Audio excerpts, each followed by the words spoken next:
Hello friends, welcome to bliss cinemas. இன்னைக்கு நம்ம Tamil டப்பிங்கில் release ஆயிருக்கு கோஸ்ட் இன் தி ஷெல் படம் எப்படி இருக்குன்னு பார்க்க போகிறோம். வாங்க வீடியோக்குள்ள போகலாம். இந்த படம் பார்த்தீங்கன்னா 2017 வருஷம் ரிலீஸ் ஆன ஒரு சைஃபை ஆக்ஷன் படம். இப்போ இந்த படத்தோட கதையை பற்றி பார்க்கலாம். எதிர்காலத்தில் பார்த்தீங்கன்னா உலகத்தில் மனுஷங்க உடம்புக்குள்ள டெக்னாலஜியை இம்ப்ளான்ட் பண்ணுறாங்க. அதெல்லாம் ரொம்ப சாதாரணமாக ஆயிடுது. இந்த மாதிரி சிச்சுவேஷனில் பார்த்தீங்கன்னா ஒரு பொண்ணு அவளோட மனுஷ மூளையை எடுத்து ஒரு ஆர்டிஃபிஷியல் பாடிக்குள்ள வச்சிருக்காங்க. அதனால பார்த்தீங்கன்னா அவ மனுஷ அறிவோட இருக்க இயந்திரமா இருக்கா. அவளை மேஜர் அப்படின்றாங்க. அவளை ஒரு சூப்பர் சோல்ஜராகவும் பயன்படுத்திட்டு இருக்காங்க. அவங்கள பார்த்தீங்கன்னா ஆன்டி டெரரிஸ்டம் ஸ்குவாட்ல வச்சிருக்காங்க. சைபர் கிரைம்ல குற்றம் பண்றவங்களெல்லாம் கண்டுபிடிக்கிறது அவளோட வேலை. இந்த மாதிரி சிச்சுவேஷன்ல பார்த்தீங்கன்னா ஒரு நாள் ஒரு மர்மமான ஹேக்கரை இவ பார்த்து அவனை பத்தி இன்வெஸ்டிகேட் பண்ண ஆரம்பிக்கிறான். அப்படி இன்வெஸ்டிகேட் பண்ணும்போது இவளுக்கு தெரிய வர ரகசியங்கள்லாம் என்ன, அதையும் தாண்டி இவளுக்கு ஒரு சில கனவுகள் மாதிரி ஒரு சில விஷயங்கள் வந்துட்டு போகுது. இவ சின்ன வயசுல எப்படி இருந்தா அப்படி இப்படின்ட்டு. ஆனா அந்த கதைக்கும் நம்ம ஆளுங்க இவளுக்கு சொல்லியிருக்க கதைக்கும் பெரிய வித்தியாசம் இருக்கு. அப்படின்றதுனால மிகப்பெரிய அதிர்ச்சி அடையும். அப்படி அது பின்னாடி மறைஞ்சிருக்க உண்மையான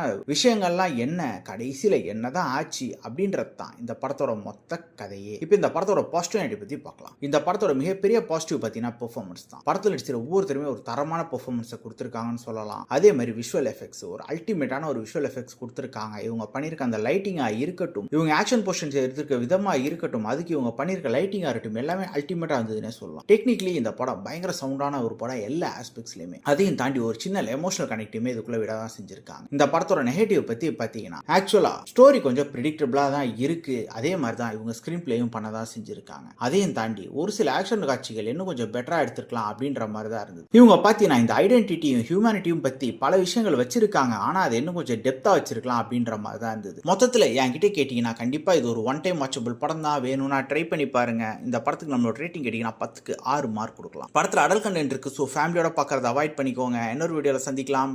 தேங்க்யூ.